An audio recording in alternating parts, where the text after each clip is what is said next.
In this problem, we need to find the area of the large irregular figure. So sometimes it makes most sense to break apart an irregular figure into rectangles.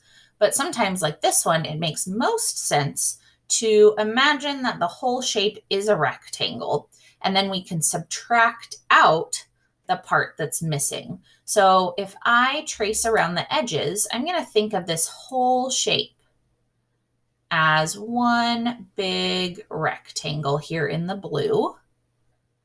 And I'm going to make my lines as straight as I can. And then later, after I know the area, I'm going to go ahead and subtract this part out because that is a cut out part. So my first step is finding the side lengths of this big rectangle.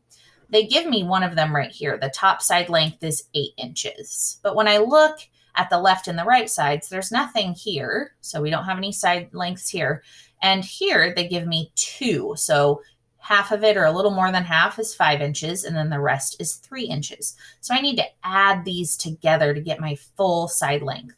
5 plus 3, I'm going to put it over here, 5 plus 3, and that gives me 8 inches over here.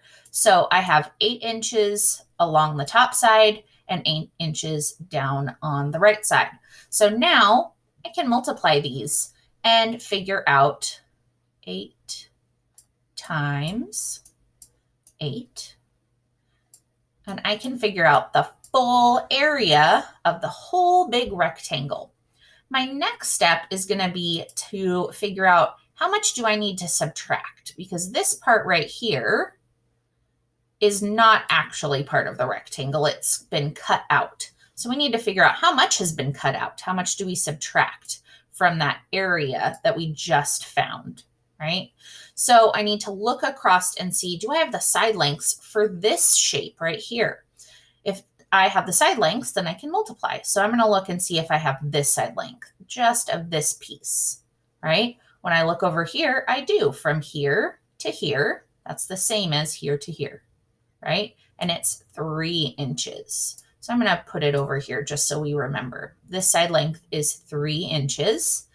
And then across this way, I don't have this side length. It's missing down here, isn't it?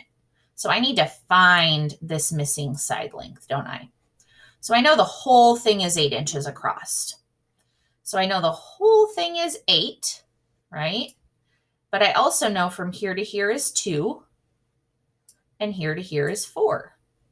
And I'm missing a part in between. So if the whole thing is 8 inches, and I have 4 here, and 2 here, how much more do I need to make a full 8? So right now I have 4, 5, 6. I have 6 inches, but I need 8. So that means I'm missing 2 more inches. So now I have my side lengths for this small rectangle. It's 3. I don't know if I'm going to be able to write it. It's quite small in here, but it's 3 times 2.